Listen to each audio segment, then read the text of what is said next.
guys, kembali di Dia Tomblok Channel. Masih bersama saya Dia dan Mas Bojo, Mas Alex Puji Winarto.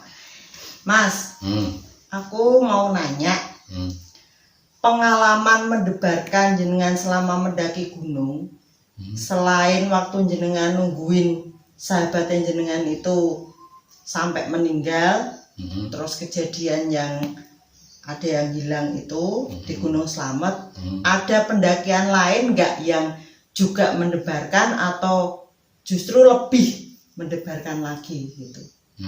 Pendakian ya. Soalnya kalau yang bukan pendakian, tiap kali aku di dekatmu itu berdebar-debar. Ih, gemes aku. Ya, salah satunya yang kemarin aku coba atasi itu ya, yang kamu ikut nganter itu ke Sumbing itu, jadi itu melahirkan trauma jatuh ke jurang di puncak Raja Wali itu, terus nyangkut di pohon cantigi itu. Nah, kenapa itu jadi trauma? Trauma itu biasanya terjadi ketika kita tidak memperkirakan sesuatu tapi malah terjadi. Nah, kepleset itu kan sesuatu yang kita nggak memperkirakan gitu. Jadi karena di luar perkiraan tapi terjadi, akhirnya setiap kali berada di puncak Raja Wali lutut jadi gemetar karena trauma. Tapi ada lagi yang sebenarnya menurutku lebih mendebarkan ya. Tapi tidak melahirkan trauma. Karena apa? Karena sejak awal aku tahu suatu ketika pasti akan mengalami seperti itu, yaitu di Merapi. Oke, ambil jarak dulu ya. Kalau harus mengingat-ingat peristiwa yang nyaris mati itu tanpa merokok, jadi sulit sekali. Bentar. Jadi sekitar tahun 86 teman-teman untuk mendaki bareng aku itu pasti mengalami hambatan. Karena apa? Karena peristiwa hilangnya kedua teman di Gunung Slamet itu satu peristiwa besar berskala nasional pemberitaannya. Karena dua korban itu nggak diketemukan. Lalu berkembang isu macam-macam, misalnya berkembang isu bahwa aku itu penganut black magic, di mana dua teman itu aku tumbalkan, seperti itulah.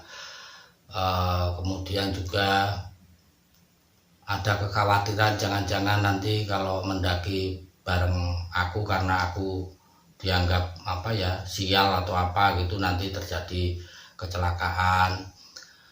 Jadi ada banyak teman yang sebenarnya ingin mendaki bareng tapi tidak diizinkan oleh orang tuanya. Nah, mereka yang diizinkan pasti punya kenekatan tertentu karena tidak mungkin langsung diizinkan. Ini yang mau saya kisahkan ini pendakian bersama salah satu teman kos, dia anak kembar, Widi namanya, kembarannya namanya Wida. Nah, Wida dan Widi itu adik dari temanku, teman mendaki juga, namanya Bayu. Bayu itu teman satu kelasnya almarhum kakak pribadi. Nah, untungnya Bayu ini moderat pemikirannya dan dia sahabat sama aku, jadi tahu karakternya, sehingga ketika si Widi pamit sama kakaknya itu diizinkan. Gak apa-apa, naik sama Alex, cuman hati-hati ya, karena yang mau dinaiki itu Gunung Merapi kan, gunung yang statusnya aktif Dan pada saat itu untuk mendapat izin naik Merapi nggak begitu gampang, nggak seperti sekarang ini. Kalau sekarang ini kan orang diizinkan dengan batasan Pasar Bubrah. Jadi itu batas pendakian, naik ke puncak sebenarnya nggak diizinkan kan gitu. Ya, seperti biasa kalau aku naik Merapi lewat Selo, maka aku berhenti di Dusun Pelalangan, di tempatnya almarhum Bapak Tarso yang menjadi juru kunci tidak resmi rute tersebut. Jam 12 kami mendaki, karena biasanya untuk mendaki Merapi itu dibutuhkan waktu 4 jam kalau jalan santai. Tidak ada peristiwa apapun waktu itu sampai di Pasar Bubrah. Cuman di Pasar Bubrah si Widi sempat kaget ketika saya kasih tahu, coba cari di antara batu-batuan itu, nanti kan ada kamu temukan memoriam. Nah, ternyata dengan baterai toh dia cari, dia ketemu. Wah, ini ada beberapa. Dia jalan lagi, ketemu lagi, ini juga ada. Wah, banyak banget ini. Terus dia tanya, penyebab kematiannya apa aja kalau di sini?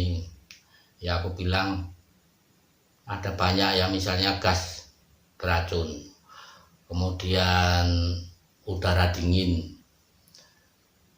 Yang paling sering adalah kena longsoran batu. Pada tahun 80-an itu kawasan dari Pasar Bubrah ke Merapi itu bukan seperti sekarang. Kalau sekarang kan pasir dan kerikil ya. Kalau dulu enggak. Jadi dulu ada batu-batu yang besar-besar itu, besarnya bisa sekamar, serumah itu, dimana nanti bisa menggelinding.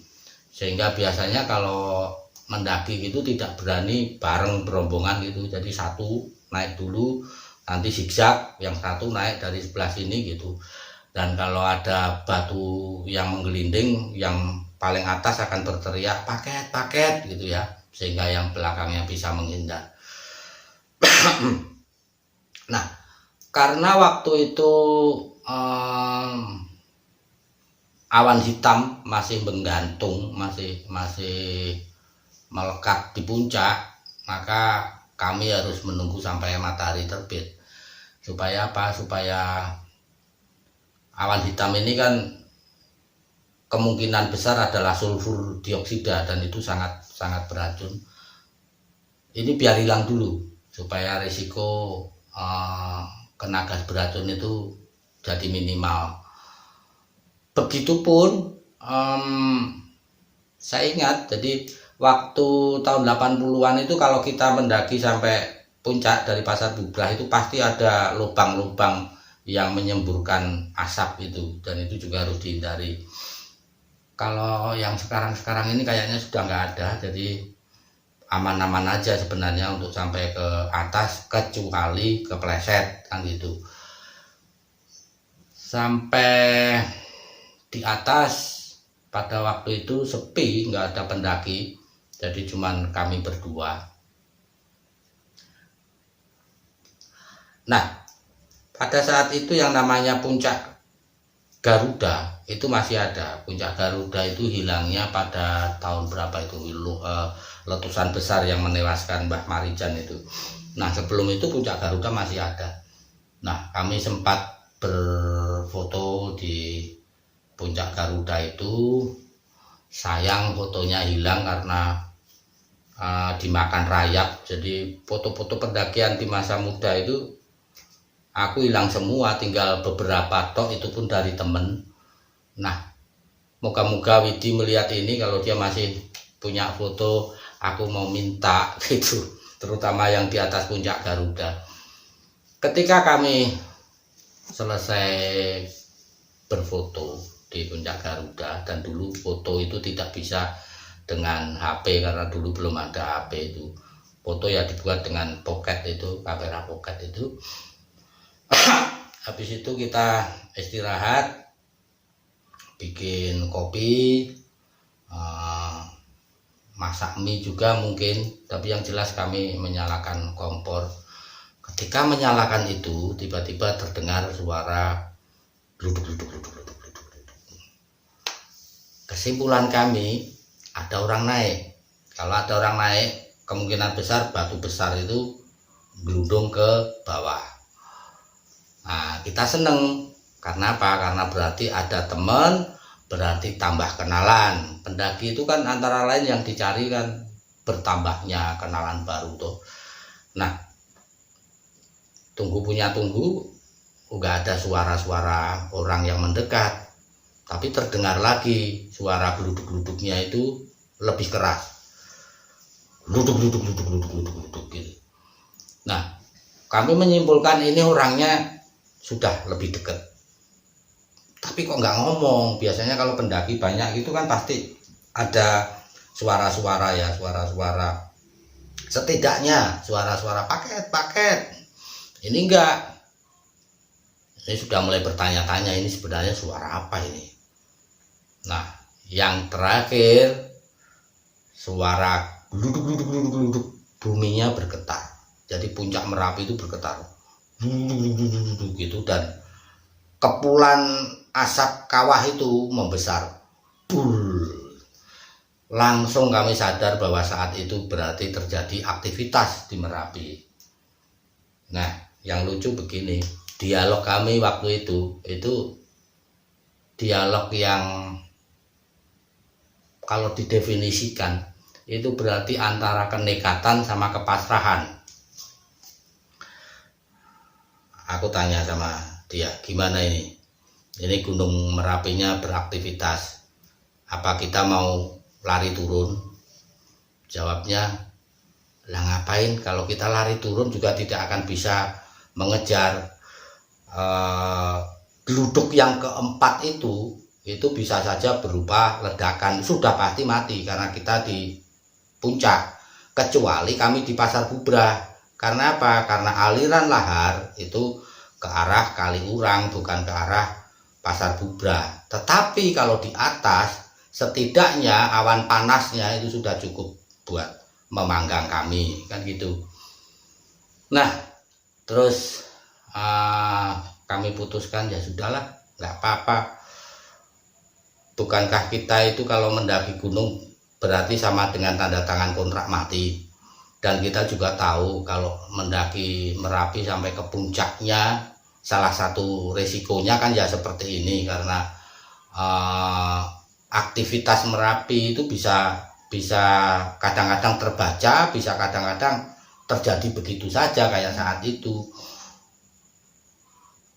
Kemudian kami berdoa, di Widi itu malah wiridan itu, aku ingat betul dia wiridan. Nah, habis wiridan itu yang sampai saat ini kata-katanya itu tak kenang terus. Dia bergurau begini, ya sudahlah, kalau memang yang keempat nanti sebuah letusan, aku berharap supaya sepatuku itu bisa terlempar sampai depan kos-kosan, jadi kakakku tahu itu. Nah, itulah yang peristiwa yang sangat mendebarkan yang pernah aku alami di puncak Merapi gitu. Nah Mas, itu kan tadi kan kalimatnya Mas Widi kan kayak gitu. Ya. Nah, kalau jenengan menyikapi waktu itu tuh gimana?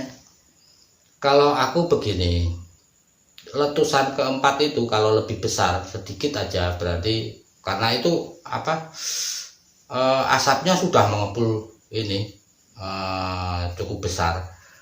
Kalau letusan keempat terjadi sudah pasti itu mati jelas.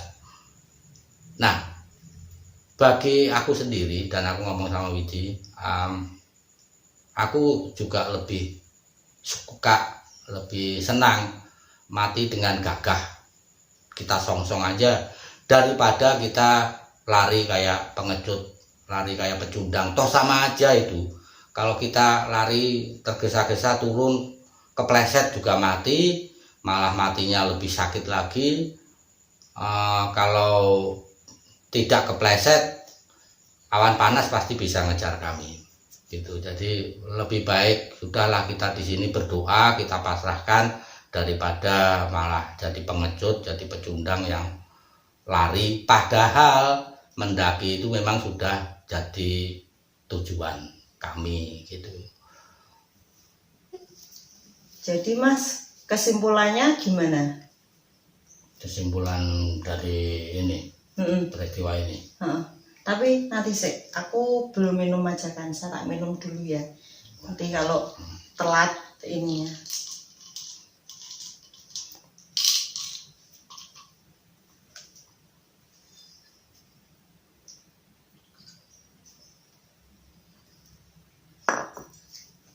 Gimana?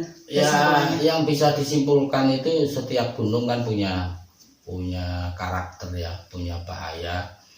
Sehingga ketika kita mendaki, sebaiknya kita sudah perkirakan sehingga tidak terjadi keterkejutan yang tidak perlu. Kadang-kadang keterkejutan itulah yang bisa berakibat fatal. Jadi misalnya pada saat habis aktivitas itu kami berdua terus lari, itu sangat mungkin terpeleset dan itu akan fatal. Mungkin tidak berakibat kematian tapi cacat ya, setidaknya cacat kan gitu. Dan ternyata kan setelah kami berdoa, kami pasrah, aktivitasnya berhenti. Oh iya? Ya, jadi hanya 3 kali itu kami berhenti, kemudian kami turun sampai ke rumahnya Pak Tarso di Dusun Pelalangan. Pak Tarsonya malah aku digini-ginikan, dia bilang, aku bilang apa sejak awal sampean mendaki ke sini ketemu tikus putih itu kan aku bilang, sampean kalau ke Merapi insya Allah aman-aman aja. Gitu. Ya untungnya tidak panik. Ya, itu tadi guys sekelumit cerita yang mendebarkan waktu Mas Alek naik Gunung Merapi.